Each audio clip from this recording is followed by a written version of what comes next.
Good morning সকলকে।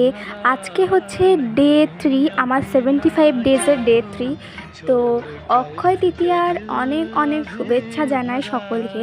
এখন বাজে 10:30 আর এখন আমি ব্রেকফাস্ট করছি। ব্রেকফাস্টে নিয়েছি আলু ভাজা, মুড়ি, আর তার সাথে নিয়েছি একটা জিলিপি। এটা হচ্ছে আমাদের এখানে অক্ষয় তৃতীয়ার জন্য স্পেশাল, মানে এই অক্ষয় তৃতীয়াতে স্পেশালি এই জিলিপিটা ভাজা হয়, আর খেতে এটা অসাধারণ লাগে আমার। একটা জিলিপি, তার সঙ্গে দুটো শশা নিয়েছি। তো চলো ব্রেকফাস্টটা কমপ্লিট করে নিই, তারপর আমার একটা রান্না করতে হবে। তো এই যে আমি এখন ভাজছি করলা। আমার না করলা খেতে ভালো লাগে, খুবই ভালো লাগে। তোমরা একটু অবাক হবে শুনে, করলা অনেকেরই প্রিয় নয়, তবে আমার করলা ভাজাটা খেতে বেশ ভালোই লাগে। তো এদিকে আমি করলা ভাজছি, আর ওইদিকে আমার মা আমার প্রিয় রান্নাটা করেছে, সেটা হচ্ছে মোচা।